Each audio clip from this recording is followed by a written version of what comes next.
I hope no one is broadcast. There's nothing that you need to broadcast for 8 hours.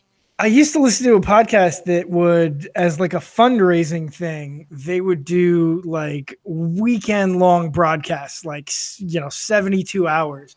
And it wasn't just the two hosts. So they had like this, like rotating cast of guests. And so like guests would just take over for like 3 hours and they, play a board game on the air or something like that. Like it was kind of dumb. I think Rooster Teeth did that, didn't they? I mean, they do a thing for Child's Play, not Child's Play, whatever the gaming charity is every year. Yeah. I don't know. I never watch it. I can barely stand myself for a whole day, so I can't imagine. Yeah, every time I tune into one of those things, it's like 2/3 in, everybody's exhausted, all the motivation's gone. Like they're just trying to slough through. I'm sure the first hour is like tons of fun, or like when what's his name, Michael got tased. Like I wish I'd seen that live. Like that would have been fun. But anyway, welcome back. Hooray! Welcome back, everybody, to another Last Call podcast. We have finally returned. You never thought there would be another Last Call podcast, but fucking here we are. I know, we made it back somehow. But yeah, we took a little break. Life got in the way, as it sometimes does. I had another kid, so that complicated our schedule a little bit. You had another kid, and I think that was a solid like 60 days worth of excuse. And then the last 30 days has just been life just repeatedly butt fucking us over and over again. Yeah. Between power outages and computer outages and motivational outages, I think we haven't been able to fucking get it in gear. I mean, we thought for a minute we weren't getting it going today because ooh, man, it was like you tagged in. It was like your computer shit the bed for a minute there. I was ready to rock, and then my computer comes up. What did it say? It said something really bad. Your PC needs to be repaired. A required device isn't connected or can't be accessed. You'll need to use recovery tools. It's like, oh fuck. Well, it's dead forever. Yeah, you might as well take it out and back and Old Yeller it, because I mean, that's it. Oh, I feel like 7 years like isn't like. Cheers. Geez. You got the shot already. Yeah. Doing raspberry vodka left over from wifey's birthday. You're a gross human being. Yeah, it's like I'll tell you, diabetes. I'll tell you what is really gross though. So I'm a big Captain Morgan drinker, right? As you know. Right. And one day the wife and I were going through Walmart, and we found that is gross. Walmart's version of Captain Morgan. It's by Caliber, right? Caliber dark rum. That's right, because you're the convenience stores can have alcohol out there. Yes, some of them. The licensing is a little bit weird, but Walmart for some reason can have liquor, but like they don't carry like top shelf. They don't carry Smirnoff and Captain Morgan. They carry their own bullshit, right? Which is marketed as Caliber. And so, I hope it's low caliber. Yeah. A handle of Captain Morgan is somewhere between $26 and $33, depending on where and when you're buying it. A handle of Caliber is between $7.50 and $8, depending on when you're buying it. And I was like, for that kind of savings, I have to try it once. So we bought a handle and we tried it. And if you try them back, I always mix it with Diet Coke. I'm not doing it straight or anything like that. If you try them back to back, you can tell the difference. But honestly, it's not that much different. And for that much savings, I've basically switched to drinking Caliber 80% of the time. I agree. I tell people that all the time. I mean, the main reason I drink Jameson is because it's at every bar and it's usually fairly reasonably priced. Right. Of course. Regular Jameson, there's nothing special about it. Right. It's not going to break the bank, and I know I can get it everywhere. So fuck it. Why not? So we said, you know what? Caliber fake Captain Morgan worked out great. So next time we're at the store, when I was there, I saw a bottle of, I wish I could remember what it was called. Basically, it is fake Fireball. I think it's called Roaring Hen or something like that. Why would you do that to yourself? It is not the same. Does it taste like somebody made it in their basement? It does. It tastes like a really talented homebrewer got as close as they could, but just didn't have whatever manufacturing processes needed to really finish it out. And it does. It tastes like fucking toilet Fireball. And it seems sort of redundant, actually. Both. So after we drank it the first time, Susan was like, yeah, your fucking Walmart Fireball gave me a horrible hangover. Let's just pour it in the drain. And I was like, no, we weren't hydrated or something like that. Like we're not going to pour it in the drain. Yes, it was only $7, but we're not just going to pour it in the drain. It's not that. I had it a second time. It's that. It's fucking poison. It's sad that you found something that Fireball is an upgrade. It is a huge upgrade. It's like Fireball if you added nail polish remover to it. Like it is just. Have you tried for you? Have you tried Jackfire? I don't know if I've tried that variant. I think I have. You know, it tastes like Jack made from Fireball made from Jack, right? Yeah, I mean, it pretty much tastes like you mixed Fireball and Jack together. So it's got a little more whiskey taste. Well, okay. As close to whiskey taste as Jack is. Right. But yeah, it's not bad. I actually prefer it to Fireball. I mean, that's like picking your favorite sexually transmitted disease. So I don't know if that really counts. There is I don't know. There are like pathways in life. So like every time I go out in Baltimore, not every time, but a lot of times I go out in Baltimore, I'm going out with Adam, and no matter where we start, we always end up in Fells Point. And no matter where we start in Fells Point, we end up at the Horse You Rode In On. And the Horse You Rode In On is one of these bars that doesn't sell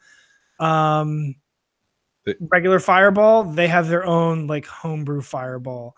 And by the time I'm there, I'm already fucking 3 sheets to the wind. I'm like, you know what we need? Fireball. Can't get Fireball here. I'll take fucking your fake Fireball shit. And we do shots of fake Fireball.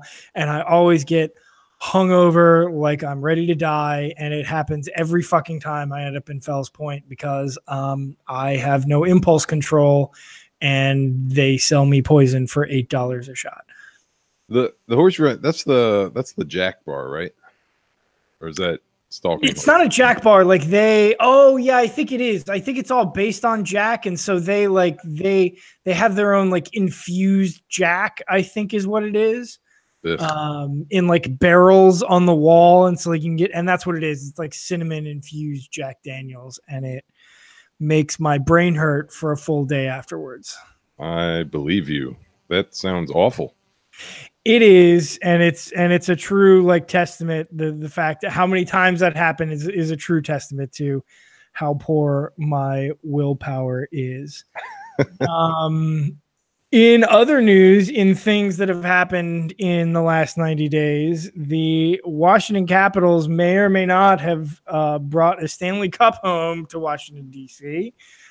A highlight in your life.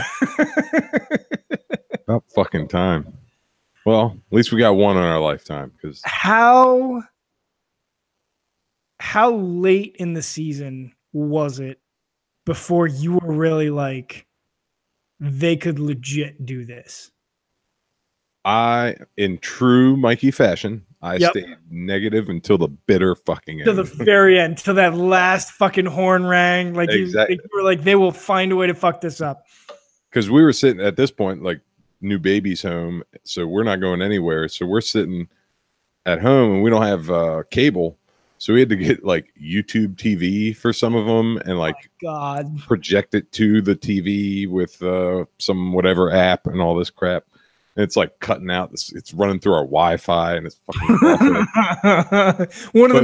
probably the most important sporting events you'll ever watch in your life, and you're like fucking watching it on an 8-inch iPad screen. Yeah, we actually did watch, I think, the third game Yeah, the third game we watched on my iPad, and then the final game we streamed it to the TV, which it was a little bit delayed, but it's a little more fun to watch on like a 55-inch instead of. As long as all your push alerts and stuff are turned off on your phone, like that's totally fine to do. Yeah, it was crazy. I mean, we thoroughly enjoyed it because the wife is a huge hockey fan, and like part of how we met and everything was through hockey and through the Capitals. So it was like that was fucking awesome. So we're super excited, and we wasted all kinds of money on NFL or NHL.com afterwards. Oh, all of the championship gear. It's insane.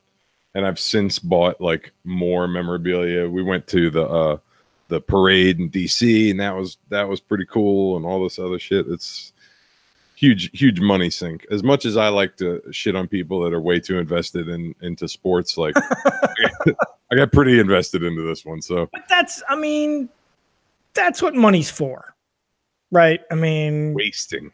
Yeah, I mean, what are you gonna fucking send your kids to college? Like that. They're half me. They're lucky if they make it out of high school. In 2030, college isn't gonna be a thing anymore. Like. Yeah, I mean the world's already collapsing. Like Ellicott City got hit with a flood again. California's on fire. Yeah. We're basically done here. I mean, but unemployment is down, or something. Yeah. You put enough people in shit jobs, and that unemployment number goes down. It's probably because they're kicking out all the Mexicans. Do you know it still counts if they're on welfare? Like, it doesn't matter. Like, as long as they have a job, like it'd be like part-time at fucking McDonald's, on welfare. They're still employed. Oh, speaking of McDonald's, did you see that video where some girl tried to use a water cup to get free soda at McDonald's? Is that the woman who got just the absolute shit beat out of her? Oh, yeah. It was like she was getting mauled by a bear. Right. That shit was fucking awesome.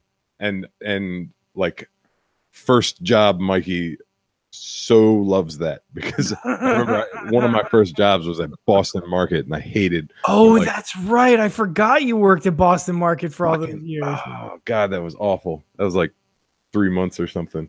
That's right. You just used to get all kinds of free shit. Well, one way or another. Allegedly. What's the statute of limitations on stealing food from your job? Not like 20 years ago. I didn't. Fuck you, Boston Market. We'd just be like hanging out in a fucking parking lot of a 7-Eleven or something like that. And Mikey would roll up and he'd be like, "Yo, I have this tray of stuffing. Anybody want some?" No, why do you have so much stuffing? Why wouldn't I? Yeah, this is a great idea. Fine, more for me.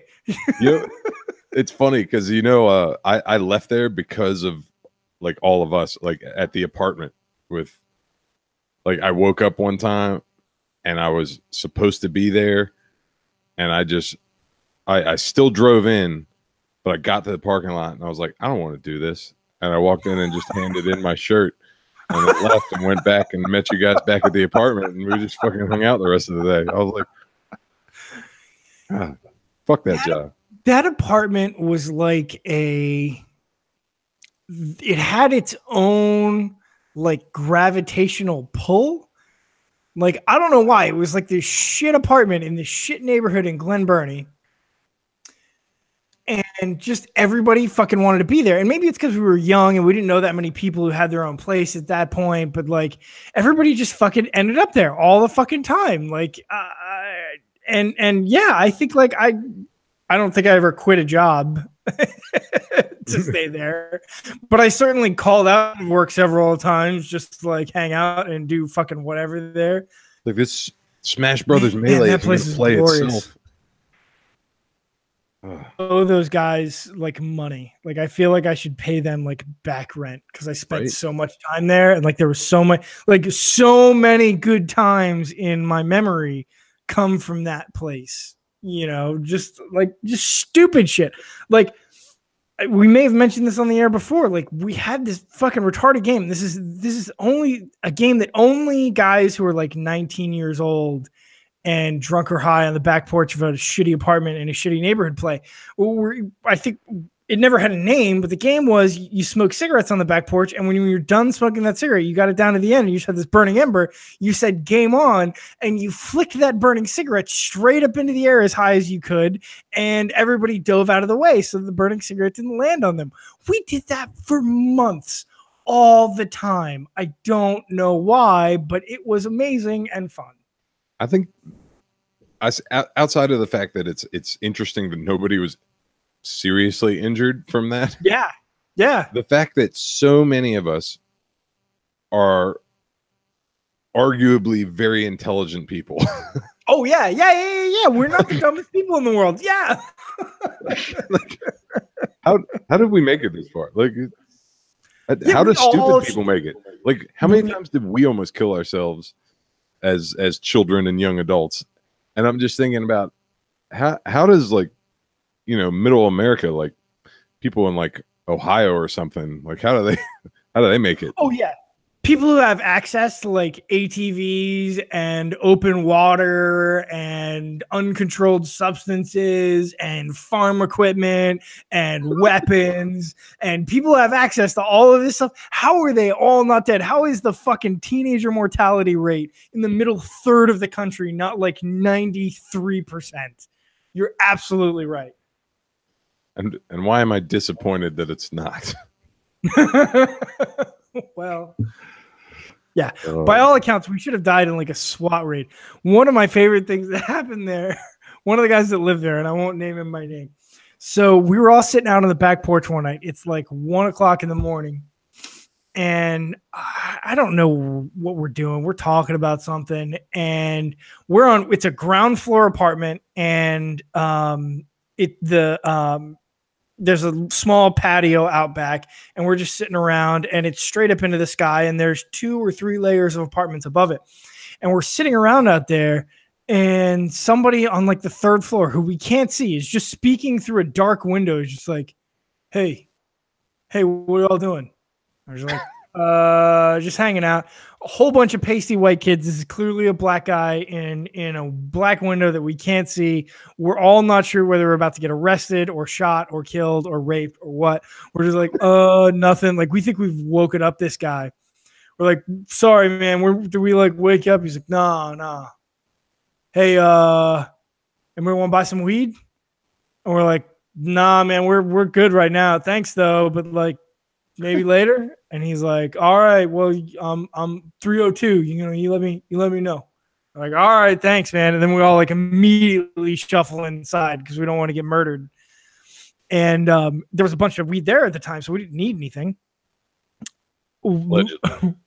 Weeks later, the guy who owned the apartment is like, he's out of weed, and he's like, I want to go get some. 302 said he would sell me some, so he fucking goes up to 302, knocks on the door.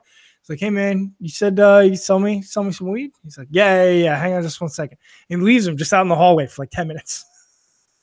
And he comes back and he hands him a bag, and he takes his $40 or whatever it is. He's like, all right, thanks. Closes the door, locks it. He goes downstairs, and he opens it up, and it is clearly, it was like wrapped in newspaper or something like that. He opens it up, and like, it is very clearly a baggie of oregano. But this guy is just counted on the fact that the guy that we know, the owner of the apartment, isn't going to come back and confront him and be like, give me my $40 back. You sold me oregano. He just fucking balled up and was just like, fucking take this and give me your money. And he was like, yeah, okay, I guess I deserve that. And he just fucking dealt with it. God. Man, I guess I wasn't there.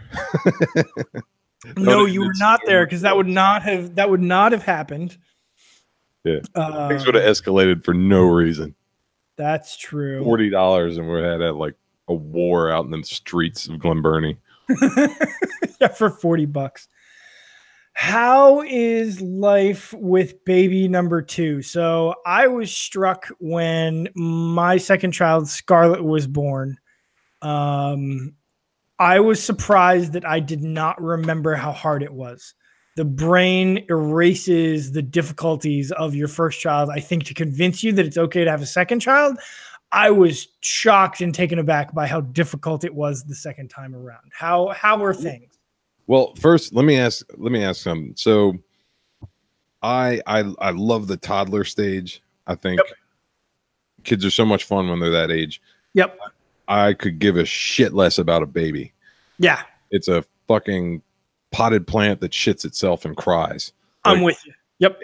So I have no desire. It sounds awful, but I have no desire to spend time with my infant son. I'm like, which is fine because of course wifey is like, oh my god, I need all the time and I can get, and I'm like, here, have it. It's just making noise and shitting itself. I don't need any more of the time with this. I'll go play with the older one. Yep. Yeah. No, a very, very similar experience here, I think. Okay, so I will say that I agree with you that I forgot how hard it was because like my older son, so I have two boys. My older son is a little older than two. He wasn't quite two yet when my youngest was born. Mm-hmm. But so everyone talks about the terrible twos and how 2 and 3 are like terrible. That's just the worst time. Yep. So I agree with that. But the thing is, it's fairly predictable. Like you can see it coming, or you know what's gonna set them off. For the most part, like there's those outliers, but or they'll like fight you on a diaper change or some shit like that, whatever. But the thing that really bugs me about the babies is that it's just chaos.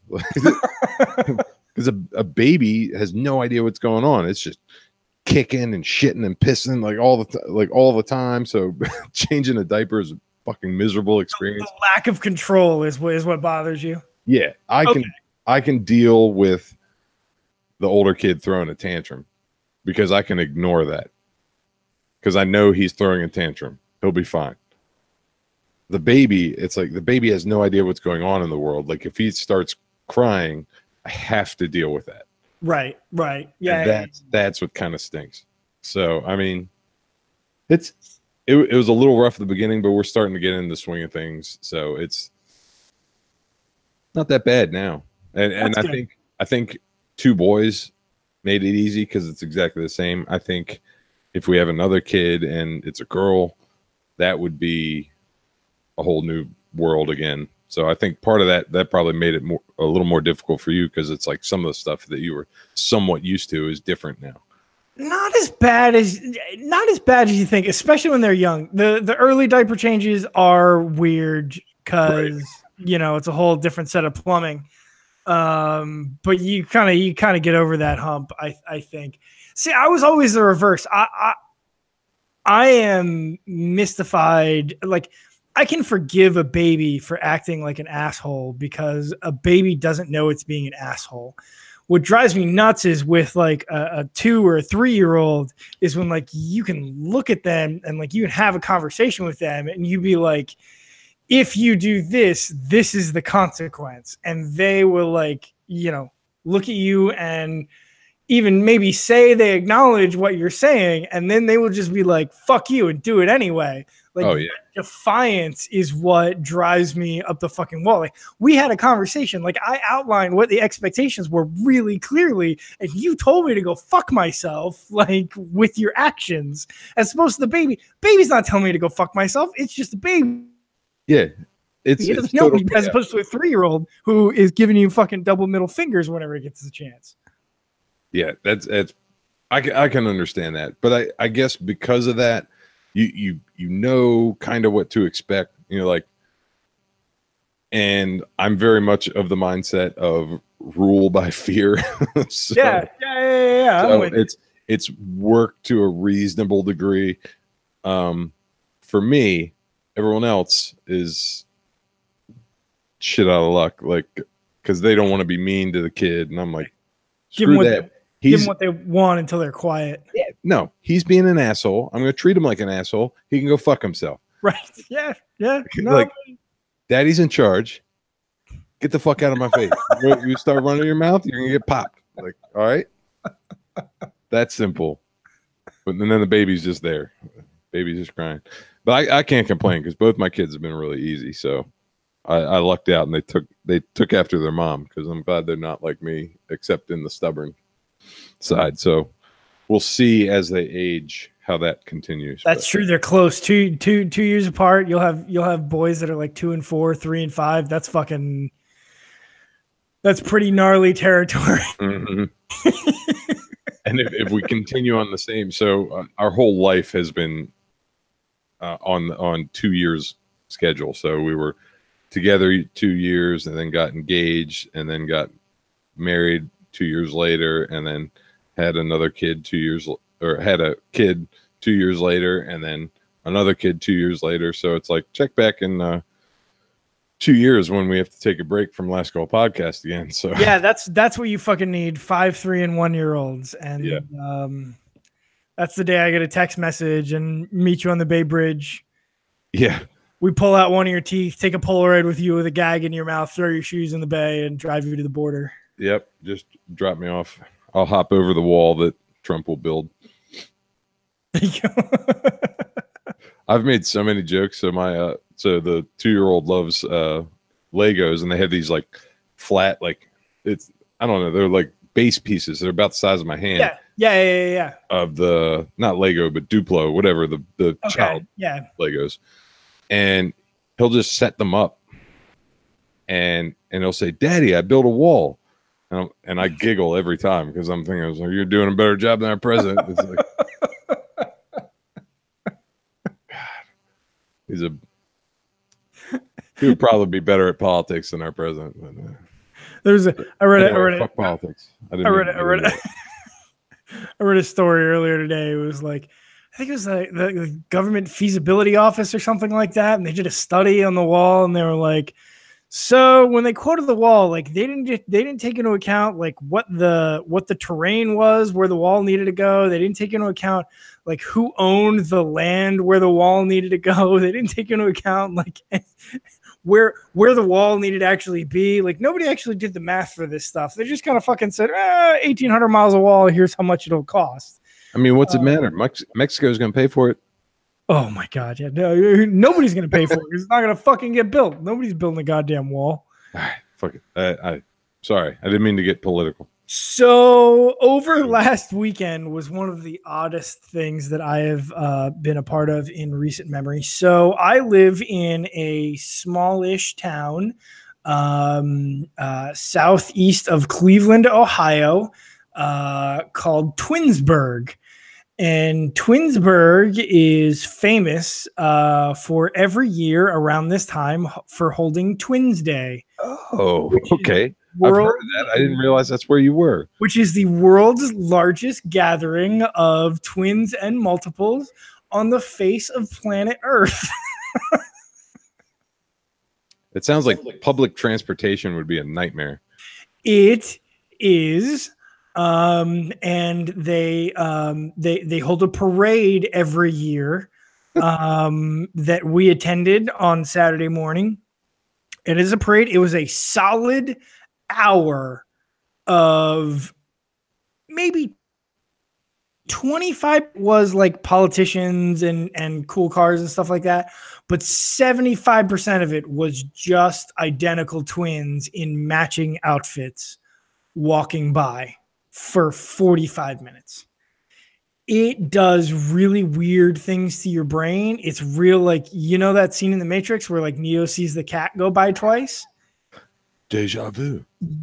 Yeah, your brain doesn't like that several hundred times. Like your brain keeps seeing these people that look identical and it's like, nah, that's kind of fucked up. And this is a whole bunch of people who have dressed as alike as possible. Hair's done the same, outfits done the same for this special day. So these people are as identical as possible. It is a fucking really weird experience. And then on Saturday night, as you may have seen in the news, 2 twin girls married 2 twin boys who had met the year before at the Twins Day Festival. Yeah, I did. Oops, I just kicked my camera. You like that look? I did a little bit, or I thought it was an earthquake. So at first I was like, I've always wondered if that would happen. And then a few seconds later, I was like, wait, they're like brothers and sisters now. Like, it's like, who? So I guess they got married at the same time. So it would make it. In the same ceremony. Yeah. It opened to the public filled with other twins. Ah, that's so creepy. Did Right? they sit them on other sides? That'd be hilarious. Like it was a mirror image. Oh yeah, that'd be good. Bride side and groom side, like one twin and the other twin. They even weirder. So they're all gonna go home, and all 4 of them are gonna live in the same house. What the fuck? That's right. Fucking weird. That's what I said. And then they're gonna have kids who are gonna be like twin cousins. I don't even know what the relationship is at that point because like yeah. I wonder how similar looking they will be. I thought the same thing, and I've seen that discussion batted around. I guess it depends on a lot of factors, but probably very similar looking. Yeah, because obviously there's a lot of chance in there, but I mean you're starting essentially from the same starting point, so yeah. Your mom and dad both look identical. Like you've got to turn out pretty, unless you're one of them just gets all the recessive genes. It's just like a fucking like pants. Like it just looks fucking completely different from everybody in the family. But I saw an interview with the girls earlier today, and they were like, we've been talking since kindergarten about finding twin brothers and marrying them. Like this has been a lifelong dream of theirs that they have finally achieved. Dare to dream, folks. Get out there and be somebody. I mean, that's even if it's a sideshow where you marry your brother or sister. That's there's some weird. Like mental illness going on there. It's really strange. But yeah, that was my first Twins Day. Really weird. Being part of a small town is a really unique experience. The other thing that happened was so Twinsburg has its own Facebook group, right? It's a few thousand people. And most of the time they just argue about dumb shit. Sounds like most Facebook groups. Yeah. It's like it's really specifically like hyper local though. Like,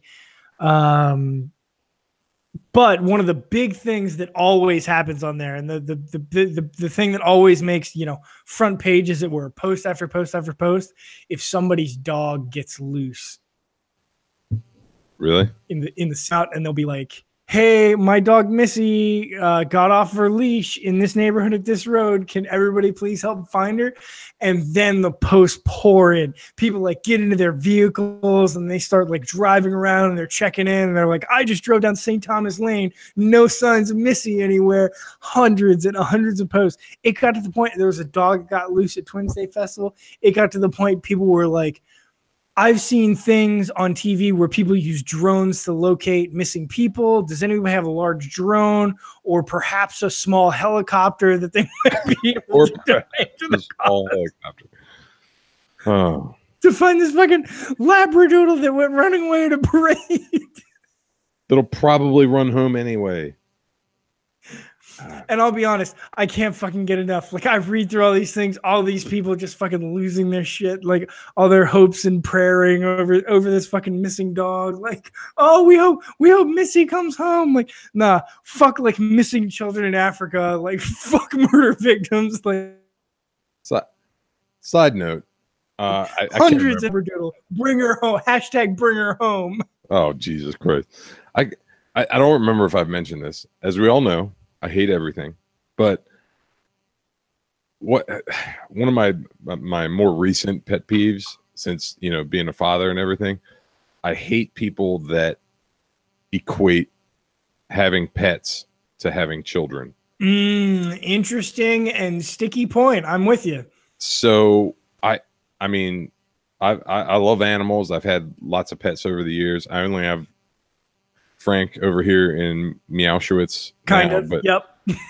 But because the whole family's allergic now, so he's definitely not getting out. So poor guy, I have to visit him every once in a while. So it's yeah, I understand loving your pets, but you didn't birth that pet. Like it's not the same. That's weird. I mean, and I understand people that don't want to have kids. Kids are a huge responsibility. It's a lifetime commitment.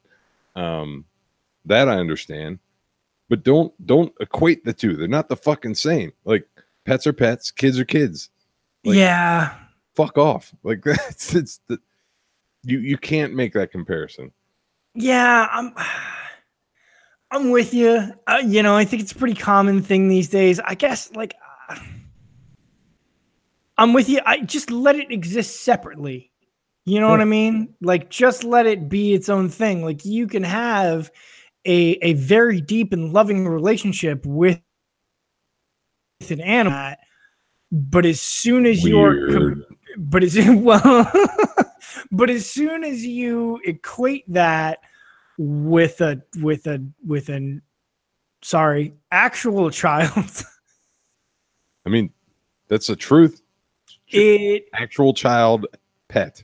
There's no other term for your child. The comparison, you're taking the comparison too far. You're taking it too far, and you're inviting criticism of your relationship. Like, there's no reason to do that comparison because you're just asking for people to be like, really? Is that really like?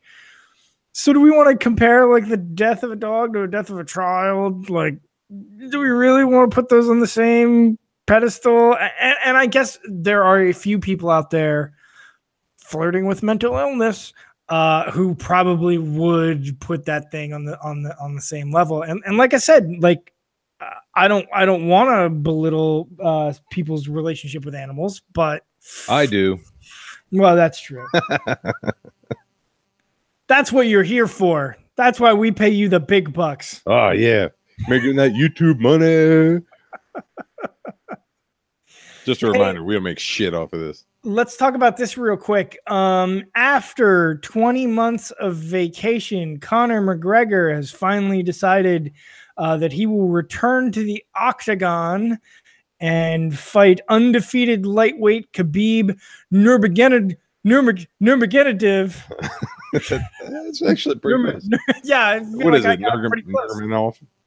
On October 6th. What say you? Conor has run his course for me. He doesn't give a shit about the fighting anymore. So gone all the way around. Yeah. I mean, I think he's a very talented fighter. Honestly, I think as long as he doesn't have too much ring rust, because obviously he has cardio issues to begin with, I think he'll win this. But yeah, I'm done with the spectacle. I'd rather see good fights. And by a guy who clearly cares about his mixed martial arts career. Yeah.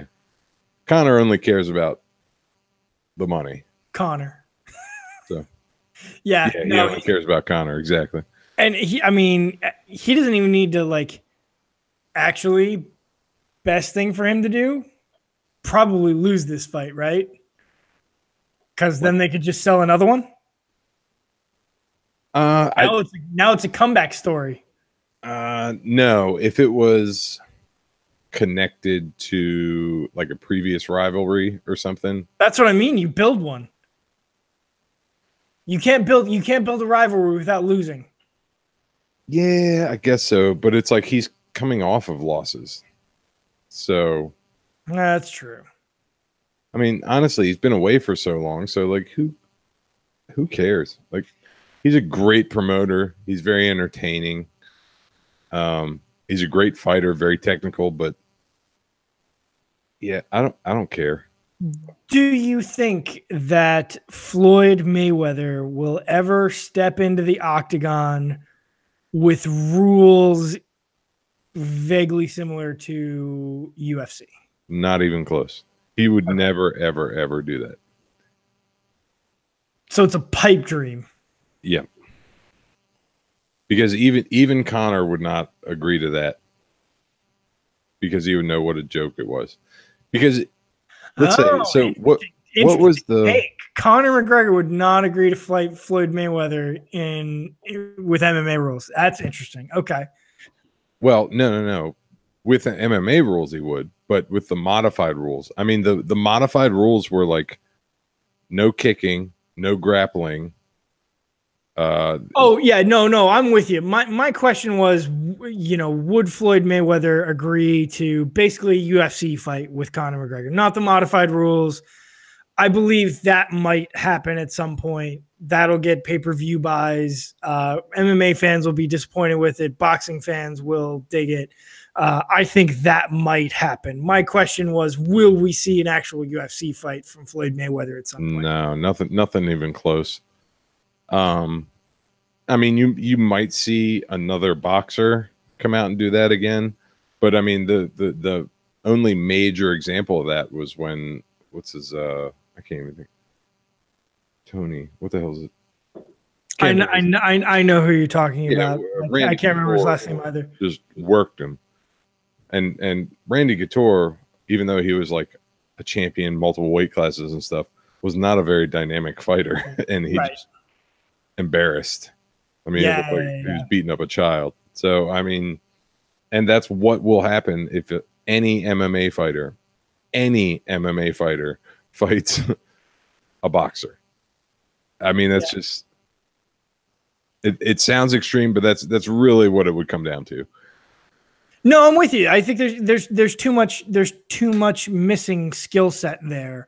Mm-hmm. Even a mediocre MMA fighter has a boxing base there, right? Like they've trained in boxing. Like they're not going to win in a true boxing ring, but they've got a boxing base. Whereas opposed to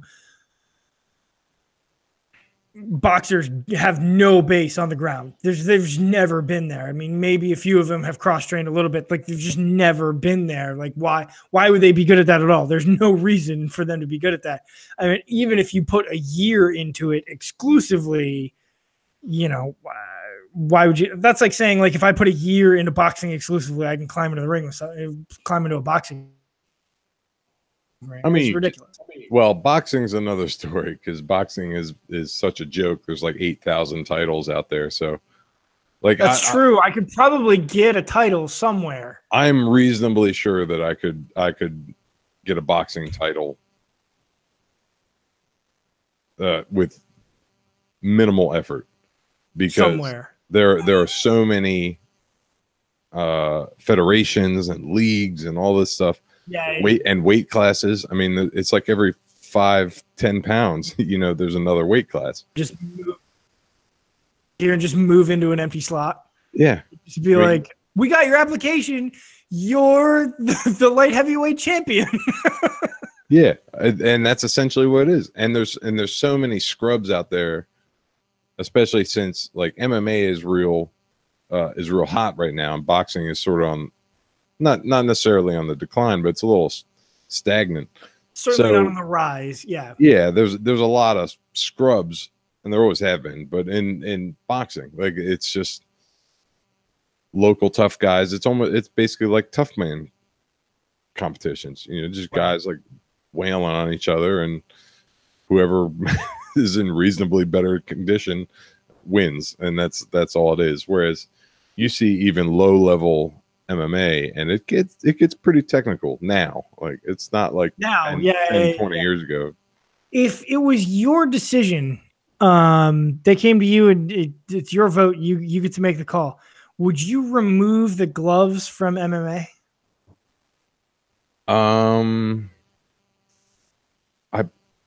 I probably wouldn't. Really? So the reason I say that is because I've seen, unless you did it over time, because people are so used to hitting with gloves, like people forget how fragile the hands are. Yeah. So I've seen so many fights that have ended because the fighter broke their hand, and it's like now they can't adequately do anything else. So while there's some arguments against it, I think it helps. I think so. You want to preserve the hands to preserve the bout, make it go longer. Interesting take. Okay. So while as a purist, I'd love to see like bare knuckle, like that'd be great. But I think too many people rely on striking with the fists, whereas honestly, if you went bare knuckle, you should go like palm strikes and elbows and everything else except for fists, because you can end your chances on your while you're on offense. So you crack somebody hit them upside the head just the wrong way, break your hand, and now you can't grab with that hand. Now there goes everything. So I don't know. I think it would be fun to see, but not to mention like people that don't know what they're talking about don't like, they see bare knuckle and it gets back to it's human cockfighting and all this other shit. You're right.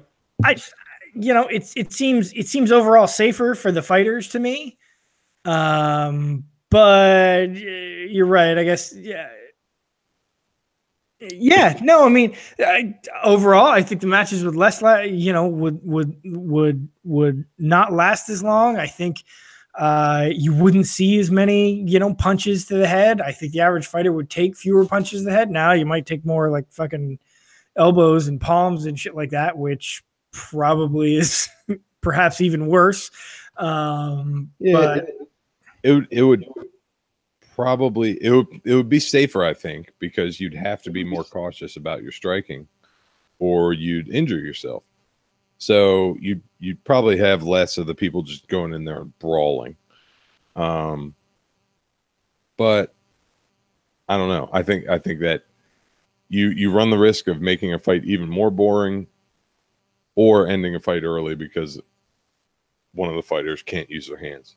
I don't know. I mean, you probably get more blood, right? I mean, you're going to cut more with bare fists, right? You probably get more, face wounds and stuff like that. So you get more blood. So that's, I mean, there's that. Yeah.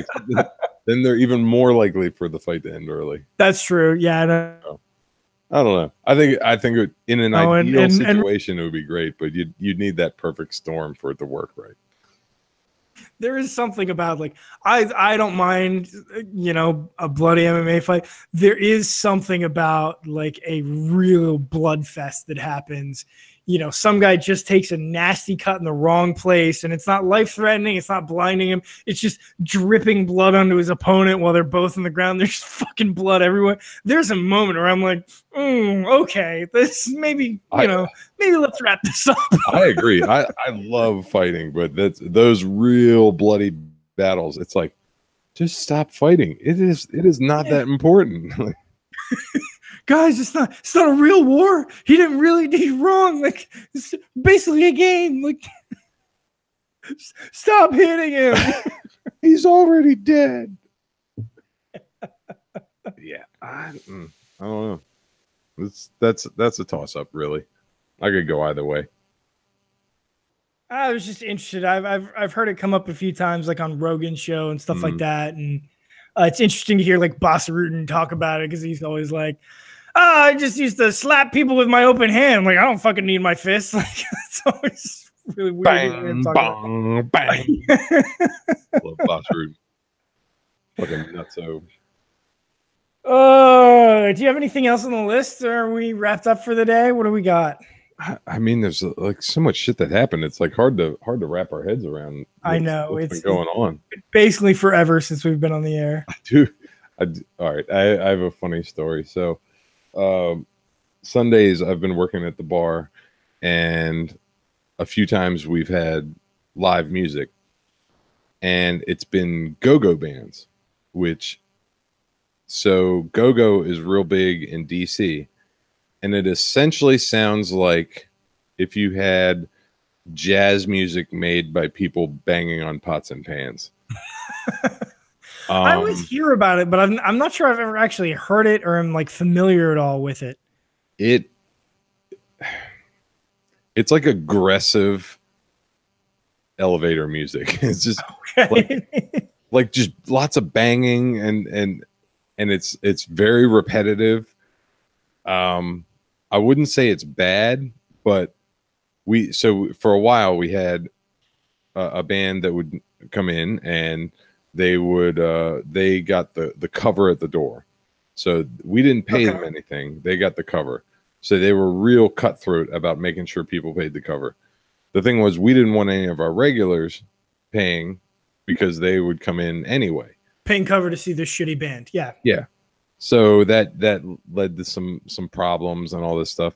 So now we've moved on from one band to now another that was supposed to be a jazz band, but now, as far as I can tell, it's still a fucking go-go band. And the other problem is, like, go-go is real big in DC, and it just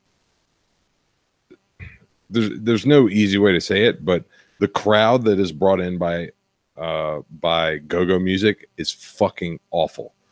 Like, they all suck. They're like, there's no point from like a bartending or serving perspective that you want to be a part of that, because they're all garbage people. They're all garbage tippers. Like, it's like you want nothing to do with it. And you heard Mikey. If you like go-go music, you're a garbage person. I'm easy to. I have no problem. I endorse that wholeheartedly. If you like go-go music, go fuck yourself. So it's been an ongoing thing. Like, we'd have them sometimes, and it's like I would come in, do 3 times as much work, and make exactly the same amount of money, because the only way I could make the money was to get them out as fast as possible, and then get my people in afterwards. So it's worked out, but this last week, not this most recent Sunday, but the week before, I came in and another bartender was already there, so I just let her make her money, and then I sort of like hung out and waited, because I was like, I don't feel like dealing with this crowd. I'm not going to make that much money. I'd rather not be frustrated for the rest of the night, so I'll just hang out and wait, and I'll make my money later. So I'm just kind of going around, like, helping out, hanging out, doing whatever. And a guy outside just starts like running his mouth. And I'm like, and of course he's got like velour everything and like sunglasses on for no reason. It's not. Yes. It's just, he's an embarrassment of a human being. But he starts like, he's like, hey man, I need to talk to a manager. I was like, oh, well, I can help you. What do you need? He's like, well, we keep trying to, promote inside, because, we're not getting any service. I was like, oh, well, I'm sorry to hear that. Like, I'll go talk to the servers, find out what's going on. I go and talk to the servers, and they're like, fuck that guy. Like, he has a tab with the bar, and he just keeps asking us for shit for no reason. Like, he's being an asshole and all this other shit. I was like, okay, I was just letting you know. I figured he was a twat. Like, that wasn't the concern. But the next time I go out there, he is losing his mind. He's like, see, this is what I'm fucking talking about. Like, my hands are sticky and I don't have any fucking napkins. I need some service. And he points at me. Jesus Christ. And where's the man buried? Yeah, so I walk up to this guy who's like a, I don't know, mid-40s dude, and he like gets in my face, and I was like, I like sort of like lightly face palmed him and was like, the Mikey face palm. I was like, classic maneuver. Here, let me just do it. I was like, simmer down now. And he's like, yeah, I'll simmer down now when I get some fucking service. And I was like, oh no, you can't shush people like that. Right across his lips. And he had no reaction. And I just fucking walked away from him. And I went inside to actually get him his napkins, because I'm not gonna not give the guy service, but he wants to act like an asshole. I'm gonna treat him like an asshole. And he had nothing else to say the rest of the time. Complete gentleman.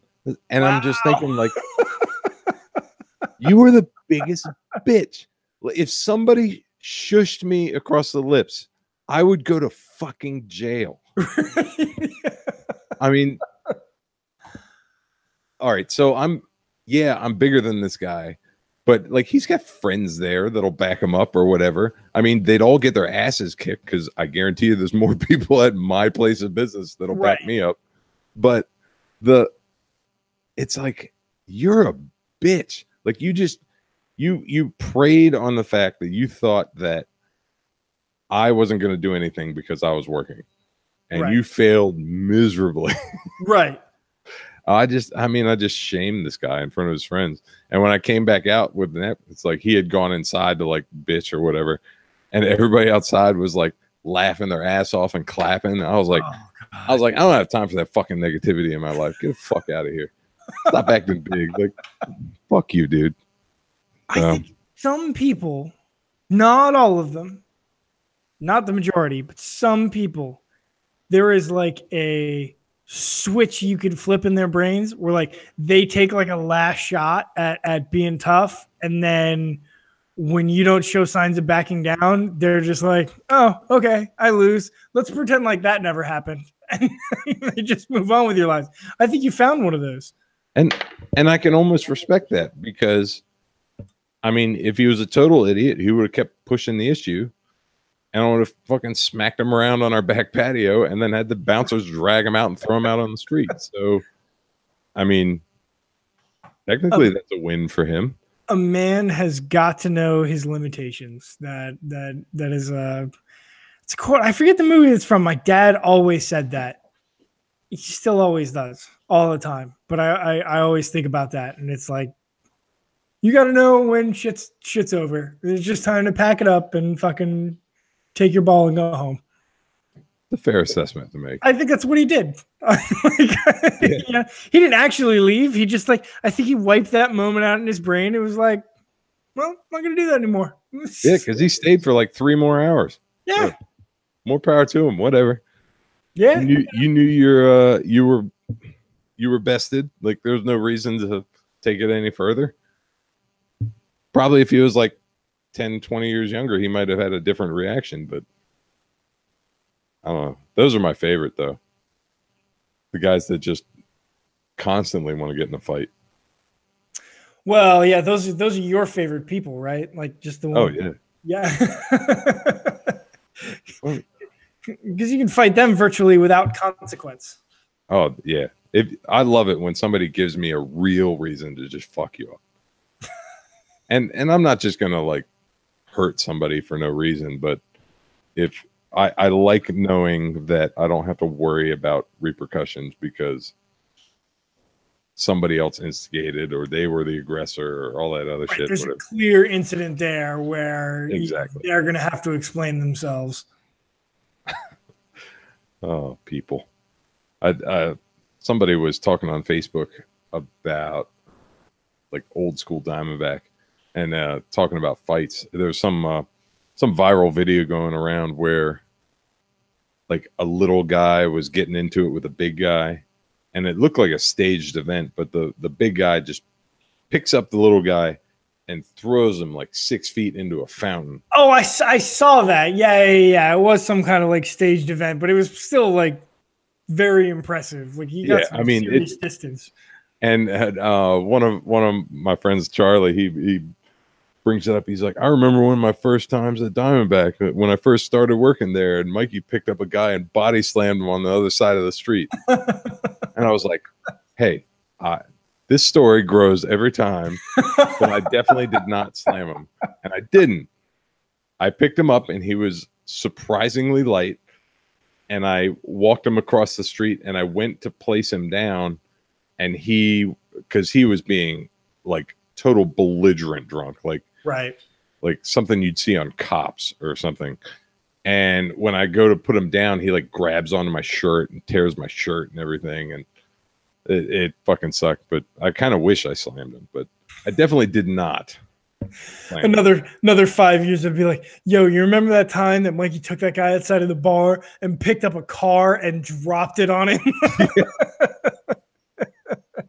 He impaled a man with a tailpipe. It was insane. I miss Diamondback. Yeah.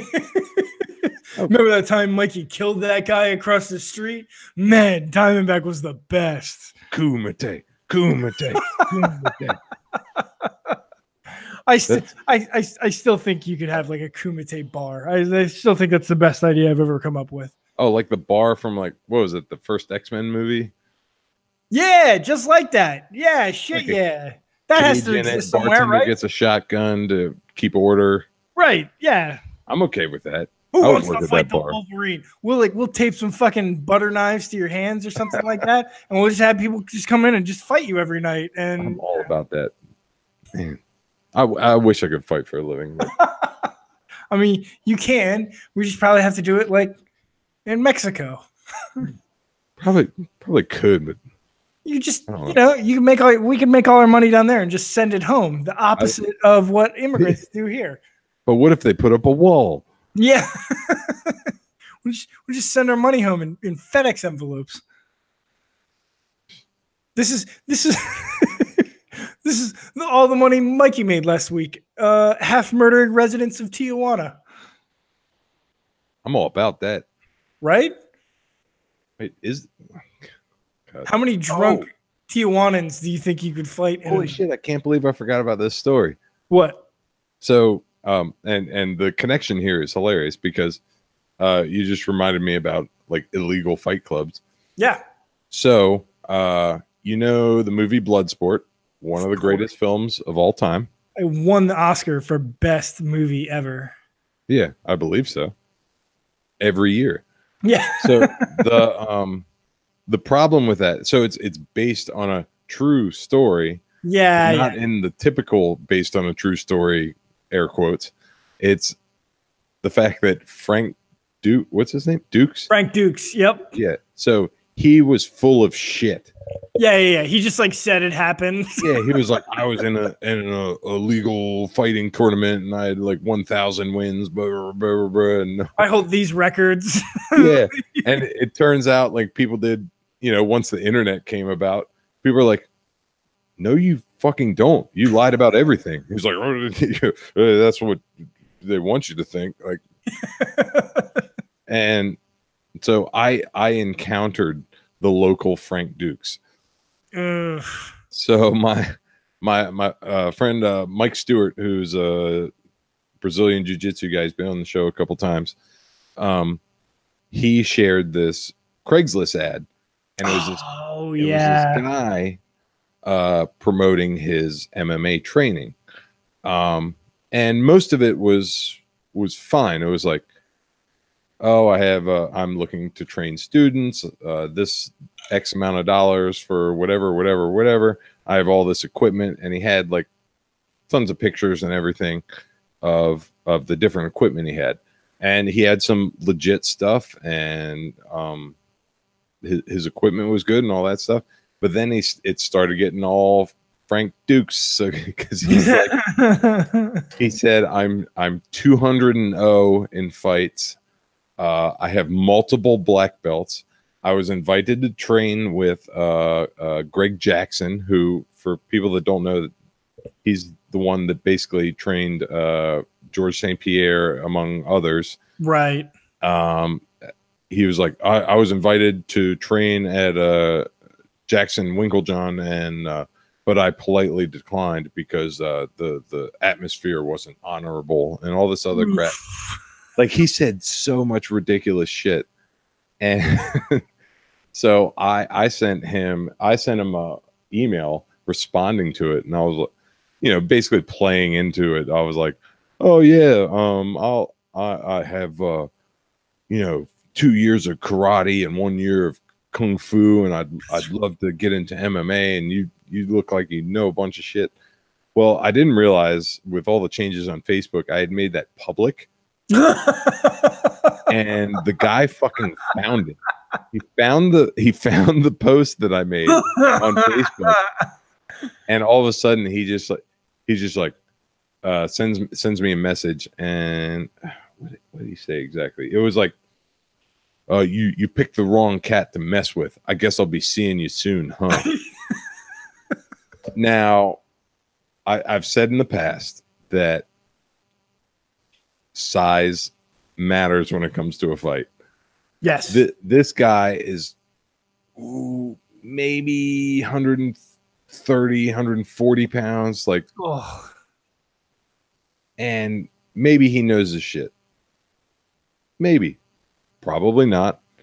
Maybe. I am 100 pounds heavier than him. With some knowledge, I would smash this guy into a pancake. But like I actually had to block the first person ever because he started going through and commenting and liking anything that I had public. I was like, oh great. That's super weird. Yeah, and some he was liking them? yeah, just randomly liking posts. He liked a post that I was at the Ellicott City Festival. Like, okay. That's super Thanks, weird. guy. We should like go kill that guy before you get like Selena or something, right?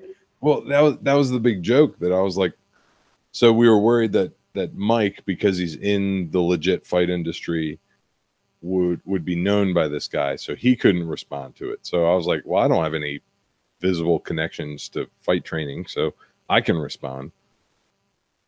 And so we were saying we would go and just do like hidden camera and fuck with the guy. I was about to say, like, what was your plan if he was like, yeah, come on in, like $100 an hour, like we're just gonna come in and just be like, let's get a baseline, like let's do a little sparring and just like beat the piss out of the guy, or like maybe just enough to like let him know like he's in trouble.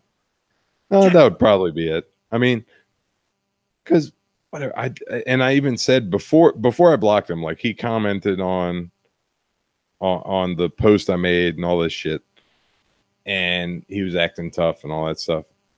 I'm like, dude, if you're a legit fighter, cool. Just don't make up a bunch of bullshit. You don't have multiple black belts. Like, you train in your basement. You have no credentials whatsoever. Like just say that you are a fight trainer and leave all that other bullshit out of it. Like, you'll get people or you won't. That's nobody is 200-0 unless you're like exclusively fighting middle schoolers. Like, yeah. Maybe you're waiting outside the middle school every afternoon and like just finding kids to fight. Like, maybe you're 200-0, like fighting 11-year-olds, but why just say you're 200? It's like that. Holy shit. So I went back looking for the email. Yeah. He responded. No shit. So Craigslist is anonymous, but he pieced it all together and responded once, but then, now responded again. So first, I'll read my email to him. I said, "Hi, I was interested in retaining your services for some UFC training. I have always wanted to be a cage fighter, and it looks like you have some great equipment and a long history in the fight game." He asked for like you to fill out certain things. I said, weight class 170 to 185. I said in parentheses, I'm a little on the heavy side right now. Combat sport, cage fighter. Record if you have one. I said unbeaten in the streets, but no pro fights yet. Reason for wanting elite training. Keep in mind, these are the what he prefaced the questions with. Yeah, this is what he wanted to know. Yeah, reasons for wanting elite training. I want to take my skills to the next level. Years of experience and what kind? 3 years karate, 2 years kung fu. And then he had a random thing. Favorite kind of hamburger? Bacon cheeseburger, clearly. I said, thank you for your time. I look forward to training with you. Mikey.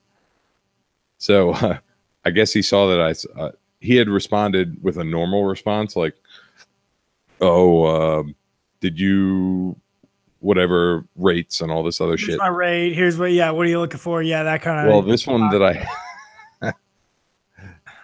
I hadn't seen, it said, ask this guy that I had a mutual friends with, ask him about me.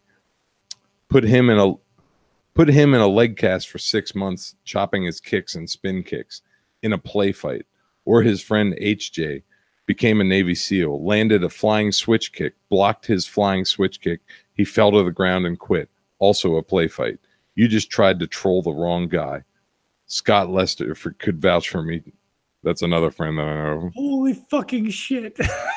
How about we meet at a dojo and you can bring your hidden camera and I will spar you after you sign a waiver. I haven't wanted to do something in a long time and you have just mocked a tyrant.